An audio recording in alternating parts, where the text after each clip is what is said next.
Hi everyone, this is Amy from the North Columbus Public Library, and thank you for joining me today for Crafternoon Do-It-Yourself Homemade Candles. And I have a recommendation too for a book that you can request. It's called Handmade Candles and Smudge Sticks 35 Inspiring Step-by-Step Projects by Emma Hardy. This is a really neat book. It's actually a fairly new one. And there's all kinds of things that you can do in here. Um, just look at how pretty that is. Floating hearts that you can make. And they make it fairly easy. There's all kinds of, every direction includes a picture.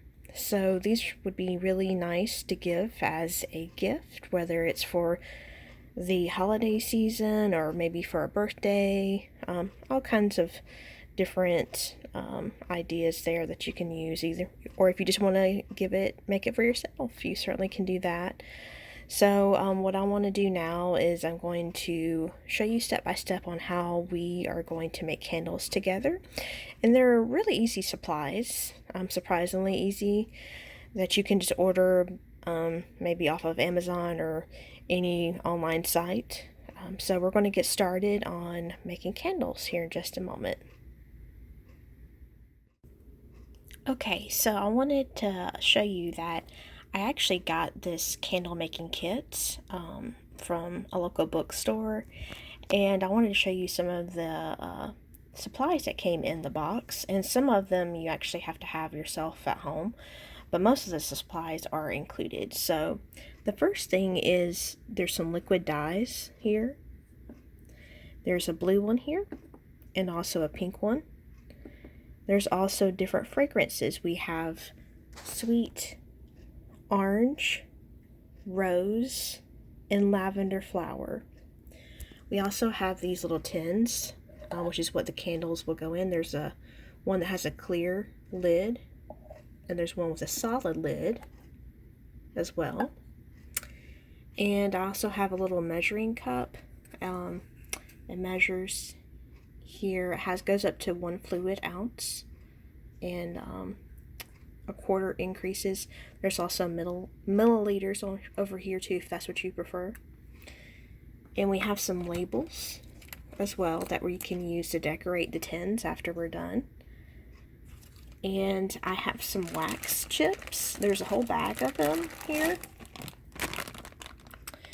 And let's see here, I also have some wicks. I have actually 2 of them. Right now they're taped together. And I have these little stickers, or what I believe is also called washi tape.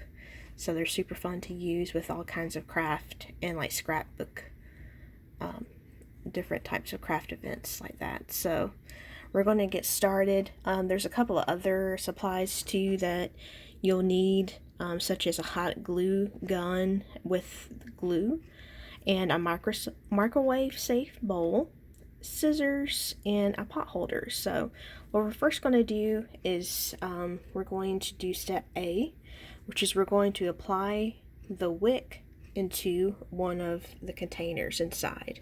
So I'll show you how to do that here in just a moment.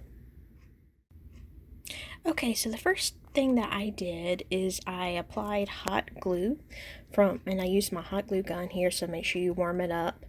And I applied the hot glue to the base of the wick and put it into the center of this container. And I did the same thing for this one as well. And so now we'll do the next step.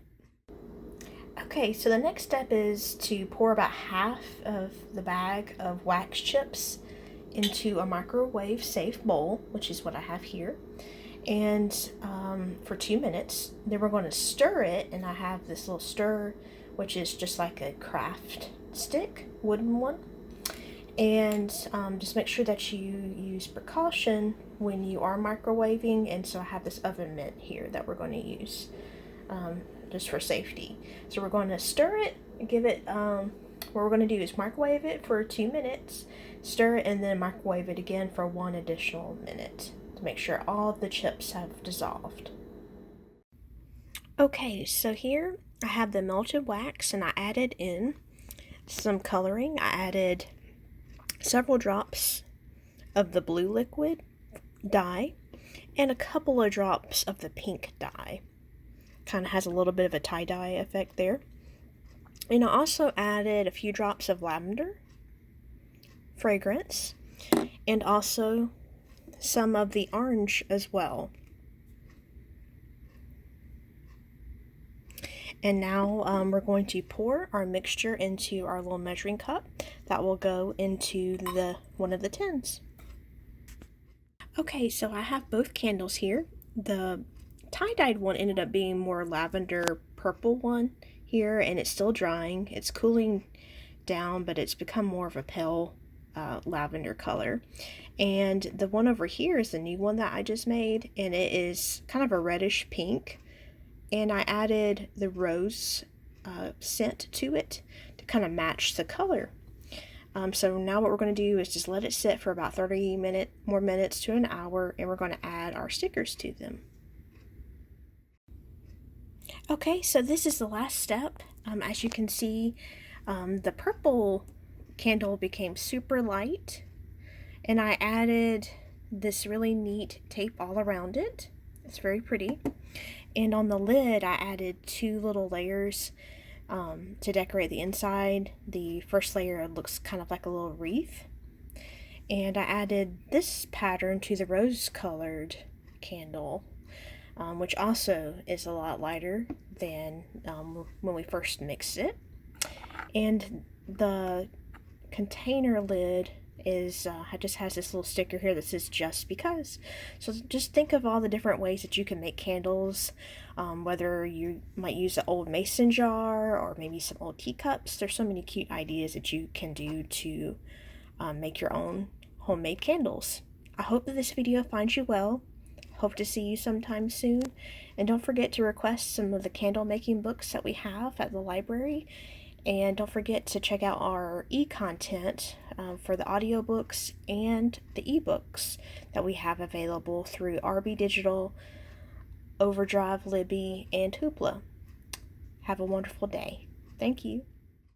We are springing into summer learning at the Chattahoochee Valley Libraries, and the program you just attended is one of the ways you can earn completions.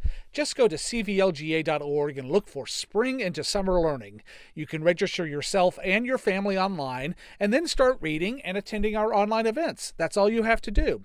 We're giving away weekly gift certificates, and every completion you make enters you into a grand prize drawing for tablets, games, gifts, and more. Remember, you have to register to win. cvlga.org, and we'll see you online again real soon.